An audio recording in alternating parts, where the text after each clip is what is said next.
Өзгөн районунда 1,5 айлык наристенин кыйма жасаткандан кийин каза болушу катуу талкуу болууда. Мындай ыкмадан кийин наристенин гемоглобини 43-кө түшүп, наристе чарчап калган. Буга байланыштуу райондук милиция тарабынан окуя иликтөөгө алынып жатат. Дарыгердин айтымында денени тилип кан чыгаруу жолу менен жасалган кыйма өтө кооптуу нерсе. Медицинада бул катуу тыюу салынган ыкмалардын бири. Дегени менен айрым энелер бул ыкманы колдонуп келген учурлары да бар. Бизде медицинада доказательный медицина деп айтабыз. Бул деген бул тастыкталган медицинада бул хижама деген жок негизинен. Жаш балдарга тем более жасалбайт хижама. Чоң кишилерге деле бул тастыкталбаган үчүн жасалбашы керек. Медицинанын өзүнүн тастыкталган методдору бар. Ошондуктан ата эненин бул жерде түздөн түз ата эненин дагы күнөөсү бар деп ойлойм. Негизи эле биздин медицинада бир ушул нерсе көйгөй жаратып атат. Ата энелердин негизи бейтаптардын аз маалымдуулугу. Негизи өздөрү ар бир адам өзүнүн ден соолугу үчүн жооптуу экенин сезиш керек, билиш керек. Бизде бул нерсе бир аз аксап атат. Ар бир жеке инсан өзүнүн ден соолугу үчүн өзү жооптуу. Ошондуктан бардык кайсы бир ден соолугуна байланыштуу байланыштуу любой эле нерселерде биринчи маалымат алыш керек.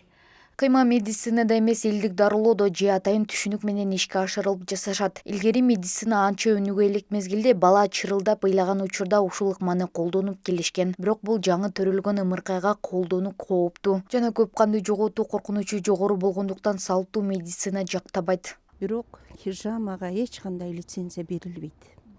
Буларды биздин министерство, саламаттык сактоо министерствосунан лицензияланбайт.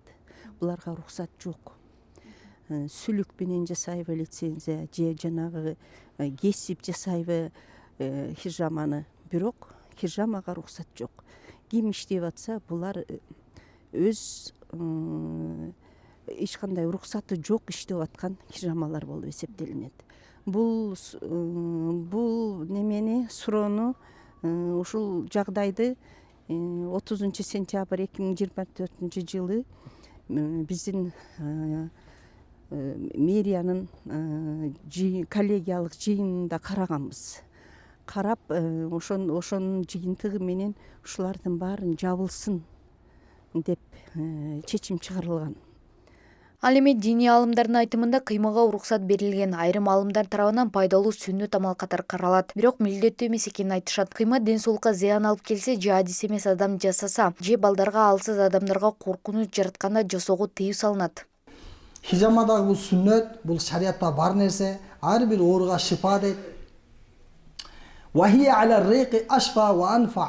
Бул өтө шифалуу жана өтө пайдалуу амал. Вахия аля шибаи даун ва дарарун дейт. Өтө тоюп ала турган болсо, анда ага зыян берип коюшу мүмкүн. Хадисте келет, хижамада могу желкенин чуңкурунан алгандан сактангыла дейт. Себеби хадисте келген, баштын байгы желке жактан чуңкур жагынан ала турган болсо, ал адам унутчак болуп калат, ошондон сактагыла деген экен.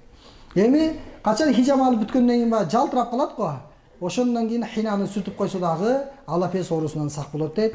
Бир гана кыйма эмес, түрдүү ишенимден улам жаңы төрөлгөн наристелерин эмдетүүдөн баш тарткан энелер бар. Буга диний ишенимден улам каршы экенин айтып келишет. Кыргызстанда хижама медицина ыкмасы катары лицензияланган эместигин Саламаттыкты сактоо министрлиги билдирген. Тескерисинче, анда кан аркылуу илдетке жугуу коркунучу бардыгын эскерткен. Бегим Аймактазарова, Залкар Токтосун уулу, Ош ТВ.